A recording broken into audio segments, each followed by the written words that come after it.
7절까지 말씀이에요. 구약성경 418면인데 4절부터 7절까지를 한 절 한 절 교독하도록 하겠습니다. 제가 먼저 교독합니다. 이스라엘 모든 장로가 모여 라마에 있는 사무엘에게 나아가서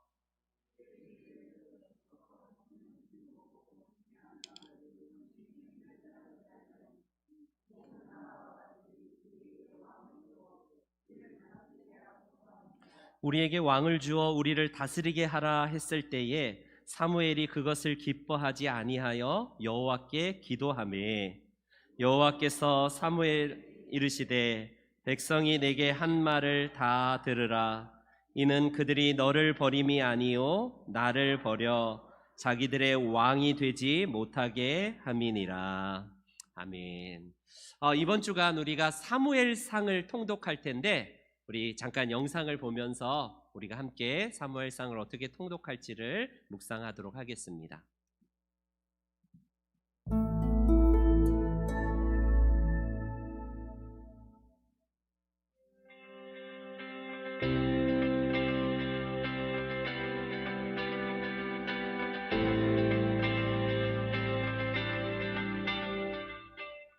이번 영상은 리딩 지저스 2권의 두 번째 수업으로 사무엘상의 본문을 다룰 것입니다. 사무엘을 통해 이스라엘의 왕이 세워지는 과정과 초대 왕인 사울에 대해서 살펴보겠습니다. 사사시대의 끝자락, 사무엘은 이스라엘의 마지막 사사 역할을 하게 됩니다. 이스라엘 백성들은 하나님의 직접적인 통치를 거부하고 자신들이 원하는 왕을 세우기 원했습니다. 하나님께서는 이스라엘 백성의 요구에 응하여 왕을 세우는 것을 허락하십니다. 그리하여 사울이 이스라엘의 초대왕으로 세워집니다. 과연 사울은 백성의 기대에 부응하는 왕이 될 수 있을까요? 이스라엘의 앞날은 어떻게 전개될까요?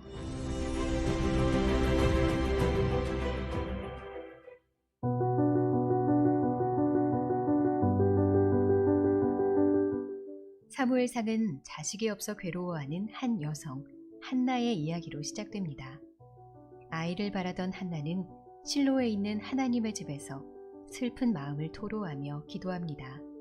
종교적 무질서와 타락의 한복판에서도 하나님께서는 한나의 기도에 신실하게 응답하셨고 사무엘이 태어납니다.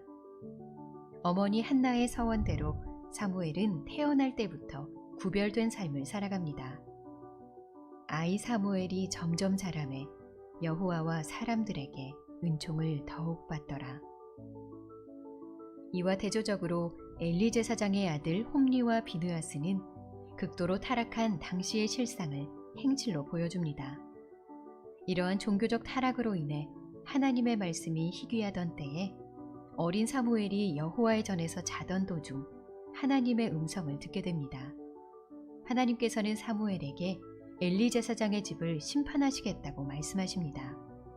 그 다음날 엘리 제사장이 사무엘에게 하나님께서 무엇을 말씀하셨는지 묻습니다.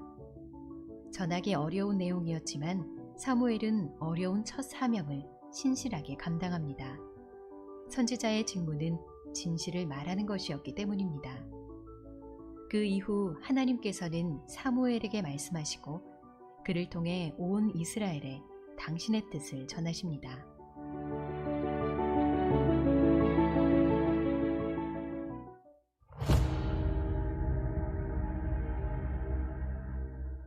사무엘상 4장에서 이스라엘은 블레셋과의 전쟁에서 참혹하게 패배합니다. 그러나 이스라엘은 패배에 대한 해결책으로 하나님께 나아가지 않았습니다. 그들은 그저 여호와의 언약궤를 가지고 출전하면 승리할 것이라 생각합니다. 언약궤에 마술적인 힘이 있어서 그 힘이 자신들을 보호해 주리라 생각한 것이죠. 그것은 하나님의 능력을 신뢰한 것이 아니었습니다. 결국 이스라엘은 전쟁에서 크게 패하고 언약궤까지 블레셋에게 빼앗깁니다. 엘리 제사장의 아들 홈리와 비느하스는 이 전쟁에서 죽임을 당하고 이 소식을 들은 엘리 제사장마저도 의자에서 넘어져 죽습니다. 하나님의 영광이 이스라엘을 떠난 듯 모든 상황이 끔찍하게 흘러갑니다. 한편 블레셋 사람들은 승리를 축하하며 탈취한 언약궤를 그들이 섬기는 다곤의 신전에 둡니다. 그러나 다음날 블레셋 사람들은 다곤 신상이 언약궤 앞에 엎어져 있는 것을 발견합니다. 그 다음 날에는 머리와 두 손목이 끊어진 채 언약궤 앞에 엎드러진 신상을 보게 되지요. 그리고 그들의 땅에 독한 종기가 번지기 시작합니다. 블레셋 사람들은 언약궤를 통해 나타난 하나님의 임재를 확인하고 두려워합니다. 그래서 언약궤를 베세메스로 보냅니다. 언약궤가 그곳에 이르렀을 때 또 다른 사건이 일어납니다. 언약궤에 너무 가까이 다가간 이스라엘 사람들이 불에 타서 죽고 만 것입니다. 이후 그들은 후미진 성읍인 기럇 여아림으로 언약궤를 보냅니다. 블레셋 사람들, 우상들, 심지어 암소들도 살아계신 하나님을 알아보았지만 정작 하나님의 백성인 이스라엘은 하나님을 알지 못한 것입니다.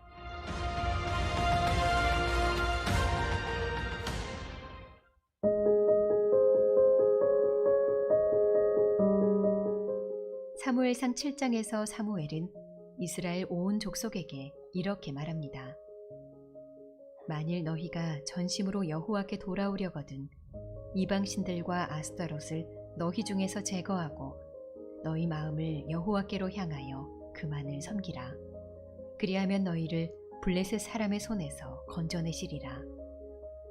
이에 이스라엘은 여호와만을 섬기겠다고 대답합니다. 사무엘은 온 이스라엘에게 미스바로 모일 것을 선포하고 그들을 위해 기도합니다.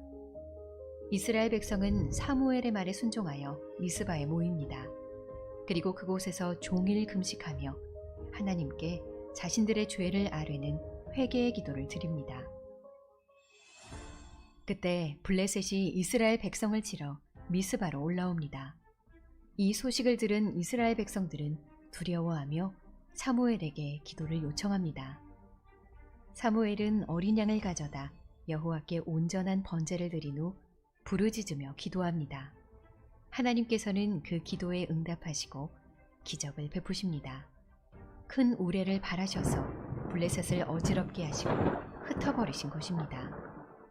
이 승리를 기념하기 위해 사무엘은 돌 하나를 가져다 다음과 같이 이름 붙입니다. 에베네셀 여호와께서 우리를 도우셨다고 말이죠. 굴복한 블레셋 사람들은 이후 이스라엘 지역 안으로 들어오지 못하게 됩니다.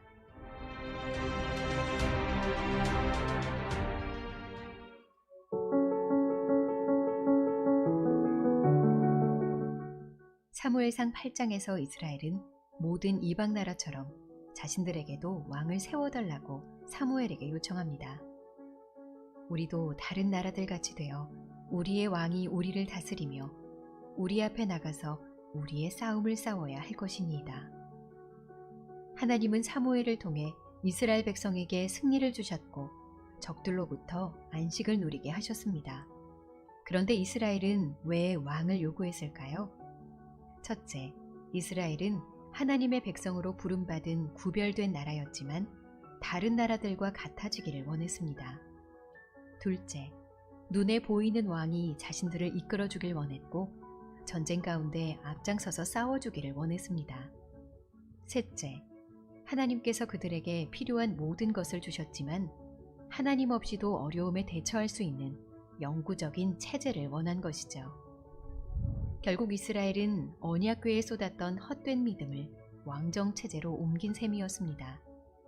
하나님이 그들의 왕이라는 것을 인정하지 않고 그저 다른 나라들처럼 눈에 보이는 왕을 달라고 거듭 말할 뿐이었지요. 다른 나라들과 같이 왕을 세운다고 해서 이스라엘의 모든 문제가 과연 해결될 수 있을까요?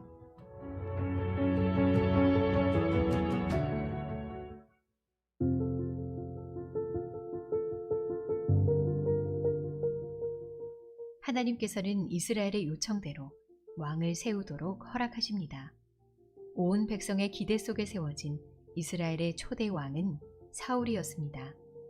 그는 대단히 매력적인 사람이었습니다. 훌륭한 가문 출신의 다른 모든 이들보다 어깨 위만큼 키가 컸지요. 외형적으로는 왕이 되기에 필요한 모든 자격을 갖추고 있었습니다. 그러나 그의 마음은 하나님보다 인간의 제도와 권력을 의지했습니다. 사울이 제일 처음 한 일은 백성들이 원하는 군대를 세운 것입니다. 그러나 그 군대는 곧 블레셋의 위협 앞에 도망합니다. 전쟁에서 무너지는 군대를 보며 초조해하던 사울은 그릇된 결정을 내립니다. 전쟁을 위해 여호와께 제사를 드리려고 사무엘을 기다리다가 그가 오지 않자 자기 마음대로 먼저 제사를 드린 것입니다. 이는 하나님의 말씀을 저버리고 업신여기는 행위였습니다. 하나님을 진정한 왕으로 인정하고 그의 말씀을 따르는 것보다 제사 의식 자체가 더 중요하다고 생각한 것이기 때문입니다. 사울은 그 이후로도 하나님께서 내리신 명령을 거듭 지키지 않습니다. 하나님이 보시기에 사울은 더 이상 이스라엘의 왕이 아니었습니다. 이스라엘의 왕에게 가장 중요한 것은 눈에 보이는 외형적인 모습이 아닌 하나님의 목소리를 청종하고 그의 말씀에 순종하는 마음이었기 때문입니다.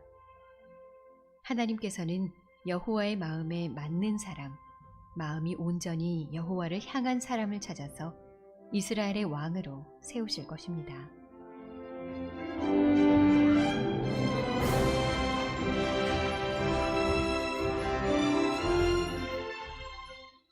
왕이 세워지면 모든 것이 해결될 줄 알았지만 이스라엘의 상황은 실패와 실망의 연속이었습니다. 하나님은 이후 500년 동안 이스라엘로 하여금 선한 왕, 악한 왕 등 각양각색의 왕들을 경험하게 하십니다. 그리고 이 땅의 어떤 왕도 그들의 필요를 채워주지 못한다는 사실을 깨닫게 하시죠.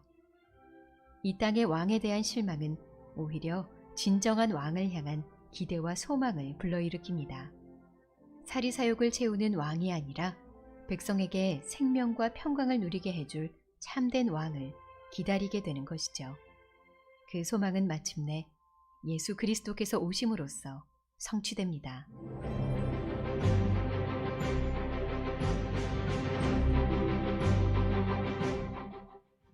다음 영상은 리딩 지저스 2권의 세 번째 수업으로 네, 우리 사무엘 그만 상하에 기록된 되겠습니다. 다윗의 이번 이야기를 주간에 저희가 이제 사무엘 상을 통독할 텐데 총 2명의 사람을 주목하셔야 됩니다. 사무엘 상은 누구의 이야기냐면 바로 사울의 이야기예요. 사울. 물론 사울 전에 그 사사 시대의 마지막 사사라고 알려진 우리 사무엘이 등장을 해서 하나님께 신실한 마음을 보여주는데 백성들이 요구한 사울이 첫 번째로 왕으로 등극하는 내용이 나오고 있어요. 그래서 PPT 넘겨주시면 사무엘상과 사무엘하는 총 3명의 등장인물 중에서 초대왕 사울, 그리고 다윗은 물론 사무엘상에 등장하지만 아직 왕은 아니에요. 그가 아직 어린 소년으로서 블레셋과의 전쟁에서 승리하는 내용, 그리고 사울에 의해서 사위가 됐지만 늘 끊임없이 쫓겨다니는 내용, 그 내용을 우리가 사무엘상 끝까지 보고요, 결국 블레셋과의 전쟁에서 사울과 아들들이 다 전사하게 되는 내용까지가 사무엘상입니다. 그래서 우리가 2명의 인물을 꼭 이번 주간에 보시면서 사무엘 선지자와 사울 왕의 등극, 왕으로 세워지는 과정을 보게 될 겁니다. 다음으로 넘겨주세요. 다음. 그래서 사무엘상은 사무엘이 등장을 해서 기름 부어 세운 바로 사울 왕, 인간이 세운 왕은 처절하게 실패한다. 왜? 하나님에 대한 마음이 전혀 없는 왕. 어떤 것도 그가 처음 보기에는 겸손해 보였지만 하나님이 없는 왕이고요. 결국 9장부터 이제 사울 왕의 등극인데 그의 나라는 계속 사사시대와 더불어서 계속 추락하는 왕의 모습을 이번 주간에 우리가 살펴봅니다. 이제 결론적으로 여러분들이 사무엘상을 볼 때에 사람이 세운 인간의 왕은 무너지지만 하나님이 세우신 참된 왕, 바로 메시아를 예표하는 다윗이 등장을 하게 될 것인데, 다윗의 이야기는 사무엘 하부터 그가 왕으로서 어떻게 통치하는지, 그리고 무너진 나라를 하나님의 말씀으로 어떻게 세워가는지는 사무엘 하에서 우리가 보게 됩니다. 여러분들의 성경 읽기가 이번 주간에 큰 은혜의 시간이 되셔서 하나님의 말씀으로 승리하시는 복된 한 주 되시기를 주의 이름으로 축원합니다. 아멘. 광고 드리겠습니다. 광고는 주보를 참조해 주시고 오전에 그 성경 필사한 거를 아니 왜 성봉경 집사님만 주시고 우리는 안 주세요 이렇게 하시는데 제가 광고를 안 했군요. 그 교육자실에 가셔서 받아가시면 됩니다. 다 끌고 여기 다 내려오기가 무거워서 그러니까 교육